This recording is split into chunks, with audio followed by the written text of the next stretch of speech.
नमस्कार दोस्तों, बिहार अनलॉक के हमारे एपिसोड नंबर 1 में आप सभी लोगों का स्वागत है। आज इसका है एपिसोड नंबर 1। तो सबसे पहले मैं आपको बताना चाहूंगा कि आखिर बिहार अनलॉक में हम लोग करने क्या वाले हैं। दोस्तों, हम लोग इसमें बिहार राज्य के बारे में, चाहे उसका इतिहास, चाहे उसका भूगोल, चाहे उसकी राज व्यवस्था या उसकी अर्थव्यवस्था हो, हर एक पहलुओं को देखेंगे। मैं उम्मीद करूंगा इस सीरीज के मार्फत आप अपने बिहार स्पेशल के कंटेंट को और ज्यादा मजबूत कर पाएंगे। और बहुत ही कम समय में हम कोशिश करेंगे, क्योंकि इन डिटेल तो नहीं, लेकिन हाँ, इतने कम समय में हम लोग पूरे के पूरे तथ्य जो हमारे एग्जामिनेशन पॉइंट ऑफ व्यू से हो, उसको हम लोग हमारी सीरीज में देखेंगे। मैं उम्मीद करूंगा इस सीरीज में आप सब लोग अपना भरपूर प्यार दें और इस वीडियो को अंत तक देखिए, और साथ ही साथ क्लास के लिंक को कॉपी करके जितने भी आपके दोस्त, महीम, सखी, सहेली और जो भी आपके स्टडी ग्रुप्स हैं उनमें शेयर कर देंगे। और अगर आप चैनल पे नए हैं तो चैनल को जरूर सब्सक्राइब करें।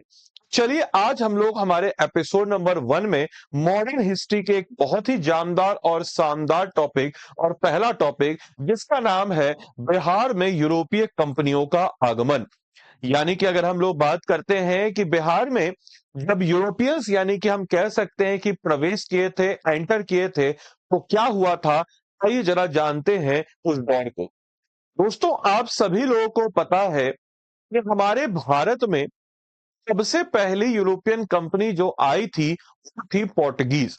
और इस सीक्वेंस को भी आपको समझते हुए चलना है कि पोर्टुगीज सबसे पहले आते हैं, फिर डच आते हैं, फिर इंग्लिश आते हैं और फिर आते हैं फ्रेंच। और ऐसा ही कुछ सीक्वेंस हमारे बिहार में भी चला था, जहां पे हम देखते हैं कि बिहार में यूरोपियन व्यापार का उदय हुआ। और ये उदय की बात जब हम करते हैं तो ये उदय ऐसे हुआ कि 17वीं और 18वीं शताब्दी, यानी कि 17th और 8th सेंचुरी में वर्ल्ड लेवल में ऑब्वियस सी बात है कि जब व्यापार या ट्रेड जो है बड़े स्तर पे जा रहा था, तो उस दौरान जो यूरोपियन कंपनीज हैं, उन यूरोपियन कंपनीज को भारत से व्यापार करने की जरूरत पड़ी। एक्चुअल में अगर हम बात करें तो आसान भाषा में समझिए कि जैसे ये मान के चलिए हमारा भारत है, ये अफ्रीका है और ये है यूरोपियन कंट्रीज। पहले भारत और यूरोप के बीच में व्यापार नहीं था, ऐसी बात नहीं है। बट एक्चुअल में हुआ क्या था कि इस बीच में राइज ऑफ इस्लाम होने के कारण हम कह सकते हैं कि वहां पे बहुत ज्यादा, समझिए, जब आप बीच में ताकतवर एम्पायर आ गया तो आपको यहां से यहां ट्रेवल करने के लिए बहुत सारे टोल टैक्सेस देने पड़ते थे, तो व्यापार में जो मुनाफा था वो कम हो रहा था। So that's a reason behind कि दे नीड अल्टरनेट रूट। और अल्टरनेट रूट क्या होगा, तो समुद्री मार्ग से होगा। इसके अलावा मोस्ट इंपॉर्टेंटली यूरोप में उस दौर में पुनर्जागरण का दौर था, रिनायंस का दौर था। इसी कारण से हम कह सकते हैं कि इस यूरोप से भारत तक आने के क्रम में they need, basically they are exploring the next world. वो अलग दुनिया की तलाश में थे। उस दौरान आप देखिए 1492 में क्रिस्टोफर कोलंबस अमेरिका के रूट को डिस्कवर करता है। 1498 में वास्को डिगामा यूरोप से भारत तक आने वाले सी रूट को डिस्कवर करता है। तो इसीलिए जो है दे नीड अल्टरनेट रूट, और इसीलिए हम कह सकते हैं कि यहां पर भारत जो है एक नए व्यापार केंद्र के रूप में स्थापित हुआ था। और इस दौरान बिहार में यूरोपियन व्यापार का उदय भी कुछ इसी का परिणाम हमको आफ्टर आगे जाके नजर आता है, क्योंकि बंगाल जो था एक इंपॉर्टेंट सेंटर के रूप में एस्टेब्लिश हुआ। वहीं दोस्तों, अगर हम बात करते हैं तो हमारे यूरोपियन शक्तियों का बिहार में आगमन का क्रम क्या है, तो सबसे पहले आते हैं पुर्तगाली। हालांकि पुर्तगालियों ने अपनी फैक्ट्री बिहार में नहीं बनाई थी। पुर्तगालियों ने अपनी फैक्ट्री जब बिहार में नहीं बनाई थी, इसके पीछे का कारण यह है मेरे भाई कि बिहार में अगर हम बात करते हैं तो इनकी फैक्ट्री थी हुगली में। तो फिर बिहार कैसे आते थे, तो वाया गंगा नदी। अगर हम बात करते हैं, आप अगर नक्शे में देखेंगे तो यहाँ हुगली में इनकी फैक्ट्री थी, और गंगा नदी के मार्फत ये कहा, तो पटना आया करते थे। एक और शब्द जो कई बार नए बच्चों को खासकर परेशान करता है कि फैक्ट्री क्या होती है। मेरे भाई, फैक्ट्री मतलब वो स्थान नहीं जो कि प्रोडक्शन करता है, जैसा कि आज की डेट में हम समझते हैं। उस समय में फैक्ट्री का मतलब होता था वो स्थान जो कि एक्सपोर्ट और इंपोर्ट करता हो, वो स्थान जहां पे एडमिनिस्ट्रेशन पॉइंट ऑफ व्यू से चीजें, यानी कि प्रशासनिक दृष्टिकोण से चीजें हो, वो स्थान जहां पे जिसको एज अ वेयर हाउस के रूप में काम किया जाए। तो फैक्ट्री मतलब उस समय में प्रोडक्शन हाउस नहीं हुआ करता था, इस चीज को भी दिमाग में रखना है। नाउ द कंसर्न इज कि सर ये चीज तो हमको समझ में आ गया, पुर्तगाली सबसे पहले आए, उसके बाद कौन आते हैं। तो कई बार बीपीएससी का क्वेश्चन पूछा गया है कि 1632 पहली बार एक व्यवस्थित हम कह सकते हैं फैक्ट्री के रूप में डचों ने 1632 में हमारे पटना में फैक्ट्री लगाई। फिर आते हैं अंग्रेज। हालांकि अंग्रेज की बात जब हम करते हैं तो 1620 में इन्होंने एस्टेब्लिश किया था, लेकिन 1621 में इनकी फैक्ट्री बंद हो गई थी, इसीलिए अंग्रेजों को थर्ड नंबर पे कंसिडर किया जाता है। फिर डेन और उसी बीच में आपके फ्रांसीसी जो थे वो भी आते हैं। सबसे पहले पुर्तगालियों की बात जब हम करते हैं तो पुर्तगालियों क्या करते थे, तो नाव द्वारा प्रारंभिक व्यापार करते थे और वो हुगली से पटना तक की यात्रा नाव के थ्रू करते थे। और पटना में आके किसका व्यापार, शुरा जिसको हम कहते हैं सॉल्ट पीटर, सूती वस्त्र जिसको हम कहते हैं कॉटन क्रॉच, चीनी मिट्टी जिसको चाइना क्ले हम कहते हैं, और मसाले, इनका व्यापार किया करते थे। वहीं बिहार में सर्वप्रथम आगमन और हुगली से पटना तक का नाव द्वारा ये व्यापार जो है इनका चलता था। दूसरे स्थान पे डच या हॉदरलैंड, हॉलैंड या जिनको हम लोग नीदरलैंड के निवासी भी कहते हैं। डच वो निवासी जो हॉलैंड के हो या जो नीदरलैंड के हो, इन्होंने अपनी पहली फैक्ट्री 1632 में एस्टेब्लिश की थी। कहां पे एस्टेब्लिश की थी, बीपीएससी कई बार क्वेश्चन पूछता है, तो पटना के कॉलेज के उत्तरी इमारत यानी कि इसको हम कह सकते हैं नॉर्थ कॉलेज, यानी कि north building of Patna college. और यहां डचों ने अपना पहला व्यवस्थित व्यापारिक केंद्र स्थापित किया। इनका मुख्य व्यापारिक अभिरुचि क्या थी, तो सूती के कपड़े जिसको हम कह सकते हैं कॉटन क्लॉथ्स, और शोरा जिसको हम कहते हैं सॉल्ट पीटर। इसके अलावा हम लोग अगर बात करते हैं अंग्रेज जो है प्रारंभिक संघर्ष और पीटर मुंडी का प्रभाव। एक्चुअल में पीटर मुंडी एक ट्रैवलॉग थे, एक यात्री थे जो कि बिहार का दौरा किए थे जिस समय डच थे यहां पर, और उन्होंने डचों की फैक्ट्री का अनावरण किया, जाके देखे, और देन उसके बाद उन्होंने ईस्ट इंडिया कंपनी को बोला कि भाई तुम भी क्यों नहीं कर रहे हो, बिहार बहुत प्रॉफिटेबल मार्केट है। एंड देन उनके कारण उन लोगों ने वापस से हम कह सकते हैं कि 1651 में हम कह सकते हैं वास्तविक सफलता मिली। एक्चुअल में अगर इनकी फैक्ट्री की बात करते हैं तो 1620 में इन्होंने ब्रिटिशर्स ने पहला प्रयास किया था। पटना के कहां पर, तो आलमगंज में, इंपॉर्टेंट पॉइंट है, केंद्र अपना स्थापित किया जो कि 1621 में बंद हो गया। 12 वर्षों के बाद अगर हम बात करते हैं तो 1632 जो कि पीटर मुंडी का आगमन होता है, और 1632 में पीटर मुंडी ने बिहार आए और उन्होंने डच कंपनी की सफलता और व्यापार के असीम संभावनाएं और हम कह सकते हैं कि एक अच्छा मार्केट देखा। देन उनके बाद इन्होंने प्रेरित होकर के ईस्ट इंडिया कंपनी को बोला कि भाई तुम यहां पे करो और तुमको बहुत फायदा होगा, और 1651 में व्यापारिक केंद्र स्थापित करने में अंततः वास्तविक सफलता जो है इनको मिल जाती है। अपार्ट फ्रॉम दैट अगर हम बात करते हैं कि ब्रिटिश कोठी की वर्तमान स्थिति की बात करते हैं तो अंग्रेजों द्वारा जो 1651 ईस्वी में स्थापित जो ऐतिहासिक फैक्ट्री थी, आज की डेट में गुलजार बाग पटना में गवर्नमेंट प्रिंटिंग प्रेस आप देख सकते हैं, और साथ ही साथ सर्वे कार्यालय जो है, सर्वे ऑफिस जो है, इसके रूप में जानी जाती है। तो इस बात को भी सारे बच्चों को दिमाग में रखते हुए चलना है।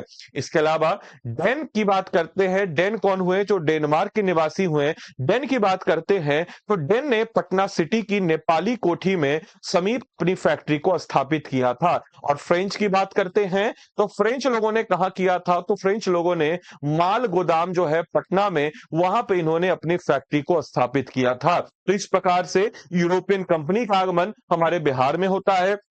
आपको ये सारे डेटा जो है दिमाग में रखना है। यहां पे मैंने एक पूरा का पूरा डेटा बनाया। पुर्तगाली सर्वप्रथम आए, हुगली से पटना नाव के द्वारा आए, सोना, सूती वस्त्र, चीनी मिट्टी के बर्तन, इन मसाले, ये इनका मेन ट्रेड था।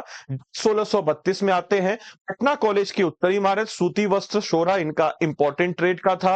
अंग्रेज 1651 में वास्तविक सफलता मिली। हालांकि 1620 जो है इस समय में उन्होंने पहली फैक्ट्री बनाई जो कि बंद हो गई पीटर मुंडी के कहने पर। और इनका जो फैक्ट्री था गुलजार बाग गवर्नमेंट प्रिंटिंग प्रेस और सर्वे कार्यालय था। साथ ही साथ पीटर मुंडी के अवलोकन से प्रेरित इन्होंने हुए। 1774 में डेनिस आए और पटना सिटी नेपाली कोठी के समीप, और फ्रेंच याद रखिएगा पटना का माल गोदाम उनकी फैक्ट्री का स्थान था। इस प्रकार से आप अगर अपनी तैयारी को बेहतर करना चाहते हैं, और साथ ही साथ याद रखिएगा मेरे भाई, क्लास अगर बढ़िया लगी हो अपने दोस्तों के साथ जरूर शेयर कीजिएगा, क्योंकि अगर इससे हमें पता चलेगा कि इस सीरीज को कंटिन्यू हमें करना चाहिए या नहीं करना चाहिए, कमेंट बॉक्स में अपनी राय जो है आप सब लोग जरूर देंगे। बाकी ये तो हमारे लिए यूट्यूब की बात हुई। अगर आप में से कोई भी जन अगर हमारे पेड क्लास के साथ जुड़ना चाहता है तो जुड़ सकता सकता है। हमारे पेड क्लास की बात जब हम करते हैं तो आरएम प्रीलिम्स प्लस मेंस जो कि फाउंडेशन मॉर्निंग बैच है, जो कि बेसिकली हम कह सकते हैं कि 21 अप्रैल 2026 से नया बैच आप लोग के लिए आ रहा है।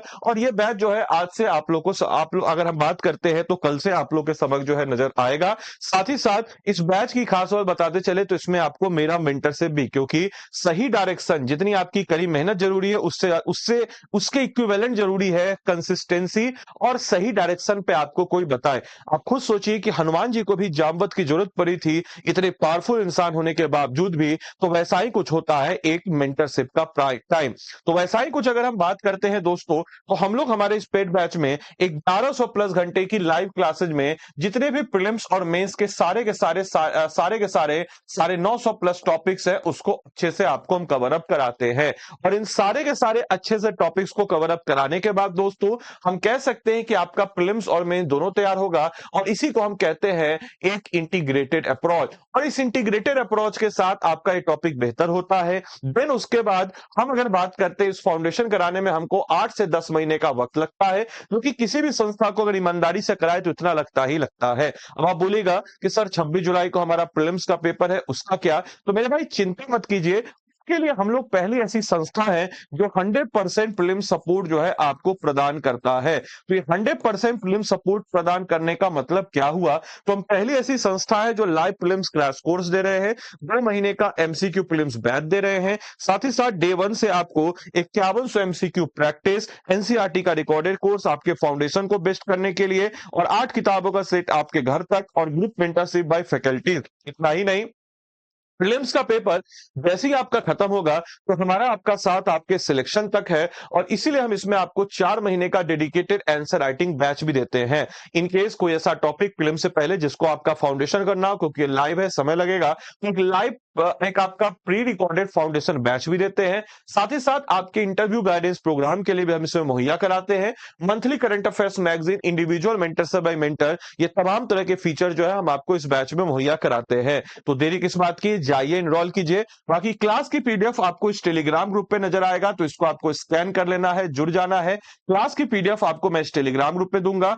अगर आप इसी बैच में इनरोल करना चाहते हो और मेरे मेंटरशिप में आना चाहते हैं तो ये मेरा नंबर है 8789847319। आप इस नंबर पे हमको व्हाट्सएप कर दीजिएगा, 8789847319। आप इस पे हमको व्हाट्सएप कर दीजिएगा और फिर जो है आपको हम गाइड कर देंगे। बाकी आपको बताते चले मेरे भाई, तो ये जो है बेसिकली आप अगर हमारी टीम से भी बात करना चाहते हैं तो 9289996924, आप इस नंबर पे कॉल करके बोल दीजिएगा कि आपको क्या चाहिए। तो आपको जो है आदित्य सर का मेंटरशिप चाहिए, इस चीज को आप मेंशन कर दीजिएगा, ठीक है। बाकी अगर आप खुद से भी इनरोल करना चाहते हैं तो कर सकते हैं। कैसे इनरोल कीजिएगा? तो स्टडी आईक्यू के ऐप या वेबसाइट जो भी आपको सहूलियत लगे उस पर आप चले जाएंगे।